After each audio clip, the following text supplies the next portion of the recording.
Hello, guys. What's going on? Didn't see you there again. That's 2 times in a row. But, yeah, some buddies of mine, they're going up to this lake this weekend, this counselor training facility. We're going to get all the ins and outs of what we got to do to be a great counselor. I am fired up. Gosh, I can't wait to get there. Gonna meet some ladies, I hope. You know what I mean? It's gonna be the best. Hopefully. It's really close to this Camp Blood. Shh. But nobody told us about it, so we're gonna... Can't be true, right? Right? Right? I hope. But anyway, I heard the last guy that wanted to go there, he was going there for the cash, the grass, and the ass. And I was like, dude, that's a good idea.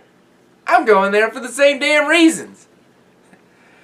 Oh, but this crazy Ralph guy keeps telling us we shouldn't go, and I think he told people in the first one they shouldn't go, and now we're gonna go. I don't know, like my shirt says he gave me, you're all doomed. Welcome to the Friday the 13th Part 2 kill rankings. Let's get into it. Sandra.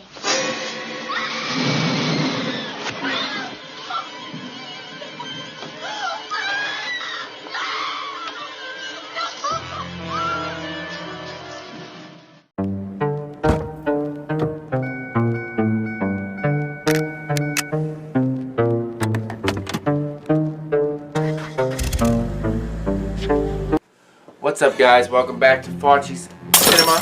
Ladies and gentlemen, right over here, look at that. Oh, that looks nice.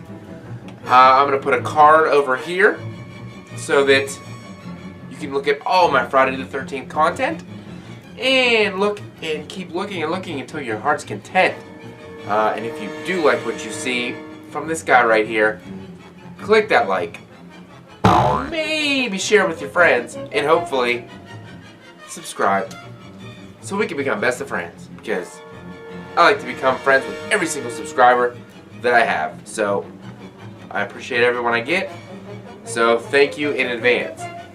Like I said, continuing the Friday the 13th kill rankings, I jumping into Friday the 13th Part 2 from 1981. This is one of my favorites. This used to be, you know, a little further down the rankings, but Friday the 13th Part 2 has everything that I want in a good slasher. It did what Part 1 did and just jacked it up and did it better. So, I gotta show all the love to Friday the 13th Part 2. And in this film, there were also technically 10 deaths. 9 of them were done by the killer. In this one, finally, we get our boy, Jason Voorhees. And the other one, I'm going to count it as a kill, even though he comes back, obviously. We're going to go with Ginny, the final girl. One of the best final girls in the franchise, or in horror history. I love Ginny, and let's just go ahead and slash our way into this bad boy. So, coming in at number 10, we got hard nips all day long. Naked skinny dip scene. We're going with Terry. With the kill of... Wait, anybody know? You know? Terry, how'd she die? Terry? Anybody? Terry? Number 10, because nobody knows. She just walks right into the killer, obviously, and goes, ah! And that's the end of the game. So, we're assuming she's dead. Jason's obviously not going to let her live. And nothing actually happened. So we got to go with number 10 on that one. Coming in at number 9, ladies and gentlemen, I got. A lot of people probably like this one. The death of a beloved character in the film. Take off the hat. Rest easy for a minute. Crazy Ralph. He made it 2 films. I'll give him that. He made it 2 films. He got strangled by a piece of barbed wire up against the tree as he was creepily looking at Paul and Ginny making out. And I think, if I'm not mistaken, Ralph had a boner. You heard it here first. Breaking news. Ralph had a boner. So Jason reaches over this tree somehow and chokes him with barbed wire. First off, it must have been the smallest tree ever, because there's no possible way a person could come down around a tree like this. So it must have been a tree that was a little bit taller than Crazy Ralph, and that's the only way that would be physically possible, unless Jason jumped out of a tree and nobody heard him land behind him. The blood was cool. It was cool, but really wasn't nothing too special, so that's why I had it at number 9. Number 8, I have Deputy Winslow. After the longest, slowest chase in horror history, he could barely keep up. He was breathing heavy, and then he fell upon this beautiful shack in the woods. Investigating it, he finds Jason's, what would we later be known as Jason's beheaded mother, in the dead corpses in the room. Jason sneaks up behind him because he is so damn ninja-like, and he buries that claw hammer into the back of Deputy Winslow's head. I like deaths by hammers. I loved it in Halloween 2. I like it in this, but I don't like it enough to move it up any further. And the chase scene was just ridiculous. A cop looks like that, too damn lazy to be chasing a dude through the woods. So come on. Next, coming in at number 7. Technically it wasn't a death. We're going to go with the death of Jason Voorhees with just the machete through the shoulder. It looked pretty cool the way it went down fully, and you see Jason's like eye roll back and then he falls over. But that whole final act is fantastic. The chase scene with Ginny and Jason, the psychological stuff that Ginny did on Jason was fantastic. So this one probably got 7 just based on all that was surrounding the kill, and the fact that technically Jason wasn't dead. He just was dead for this movie, even though he jumped through the window at the end, which clearly didn't happen. It was another dream, because she was taken away in the hospital to go to the hospital.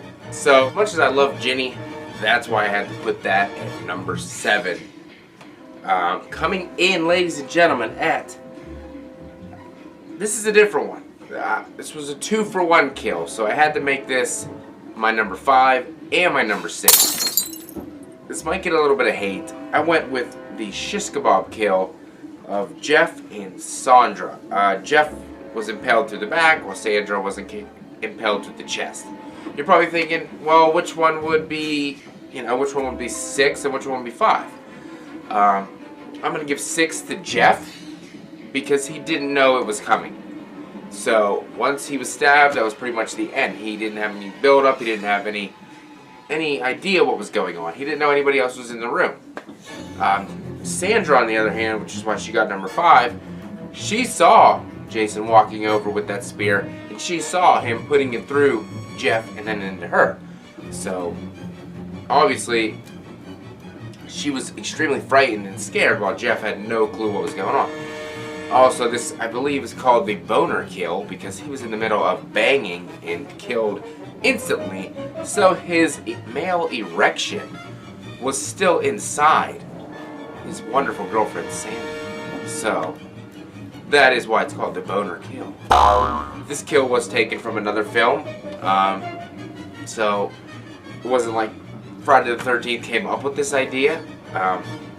They took it from another film, and obviously the MPAA ruined it because it was supposed to be way more graphic with way more gore, and it was toned down to just the spear going in and then shoots to the underside of the bed and the spear coming out with the blood dripping. So I think if it would have gave us a little bit more of the gooey, ooey blood and guts and gore that we want, this kill probably would have been way higher on this list.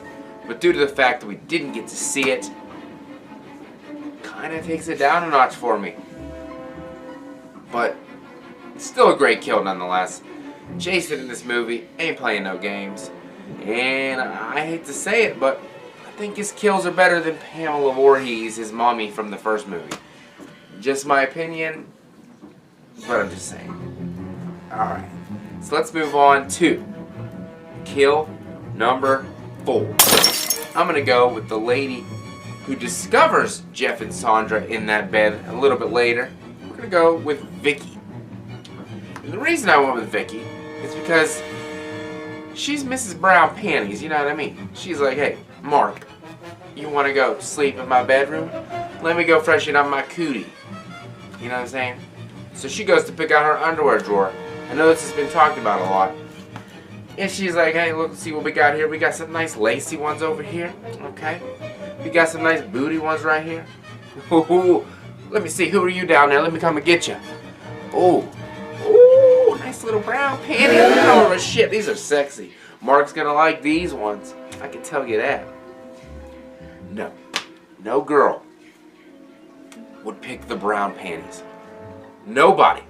They were hideous. They did not make her look sexy or anything. She was trying to be sexy. It wasn't working. And then she sprayed her vajayjay with perfume. So I hope he didn't want to go down and have a taste with a tongue. Because he'd have quit after 2 seconds. That shit, perfume don't taste good. Nobody wants that on your vagina.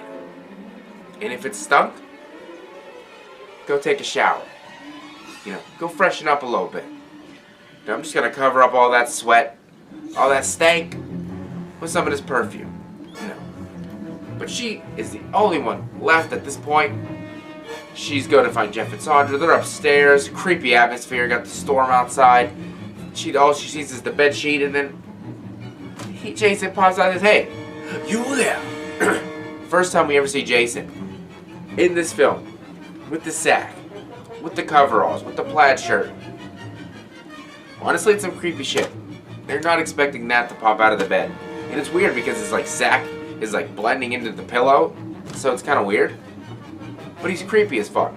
I mean, he slashes her in the leg. She's freaked out, obviously. The door's shutting, the light's going away, and all you see is Jason slowly emerging, coming at her. It's a fantastic kill scene. She backs up, sees Jeff's neck hanging there, because Jason got time to do these weird things.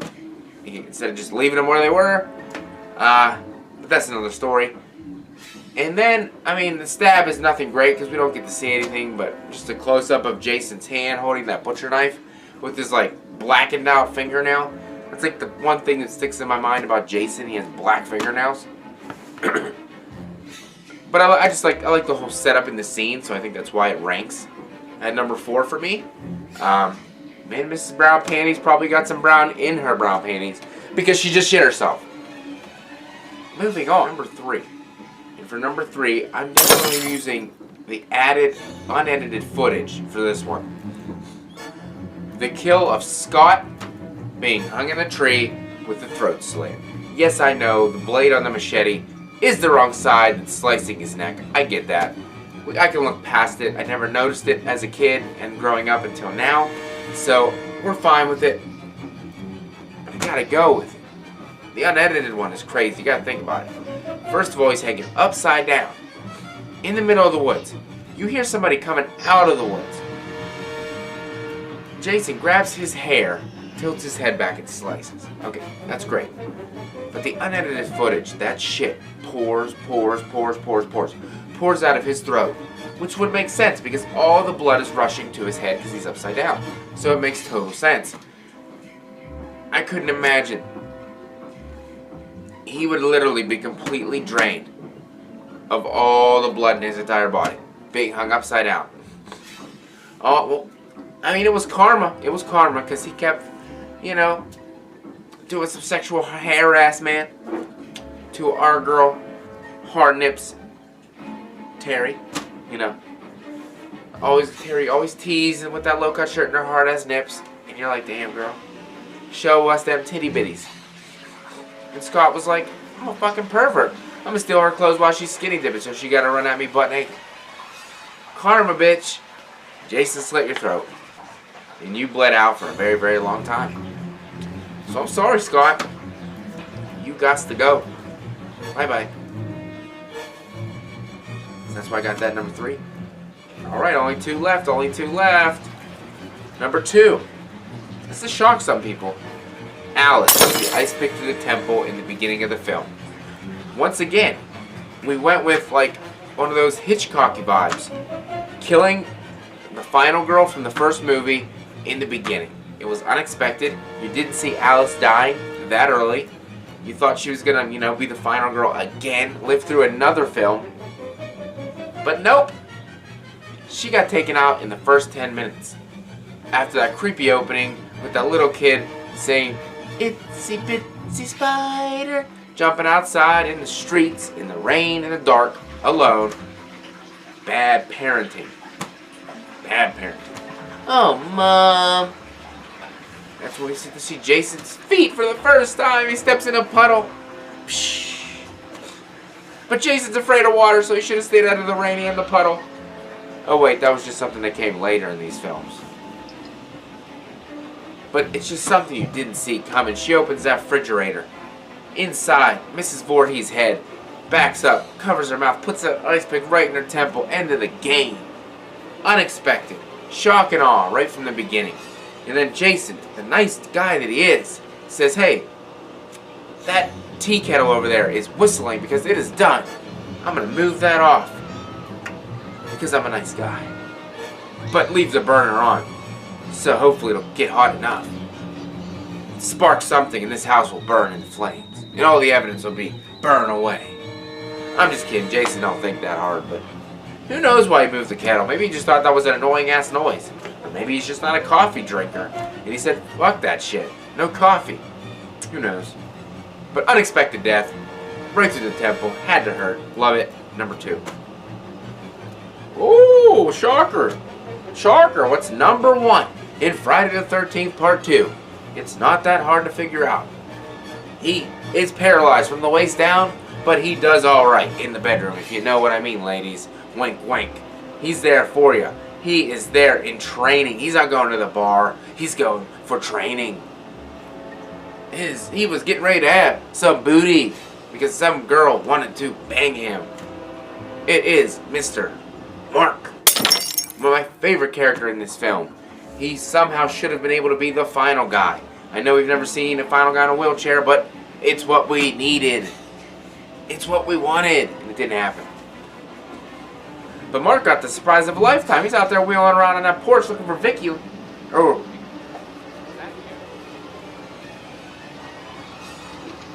And then, you know, the camera's zooming into the back of his head. You don't know what's going to happen. And Jason somehow, like a ninja, comes in from the side, machete into his face. Which, by the way, it was molded to match his face. And then they did it like in backwards. So it was already in and then started out. And then they just sped it up for the movie the right way. So that was pretty cool behind the scenes shit. But they hit him in the face with the machete. Unexpected. And you didn't think somebody would kill a dude in a wheelchair. Because would you hit a guy in a wheelchair? I don't think so. But Jason says, "I don't give a shit. Look at my face. I look like this. And he looks like that." So he's sexy in a wheelchair. Tough shit for him. Boom! Right in the face. This guy right here, this beautiful shirt. Jason. Sackhead Jason. Takes him out. And not only did he get hit in the face, but then he wheeled down about 50 steps. And who knows what happened to Mark. That could have led down to the beach. He could be floating in Camp Crystal Lake right now somewhere. Nobody knows. And Jason don't give a shit. Because he's here to punish everybody that comes to this camp. And I love it. So that's why I had to put Mark's death at number 1 in Friday the 13th Part 2.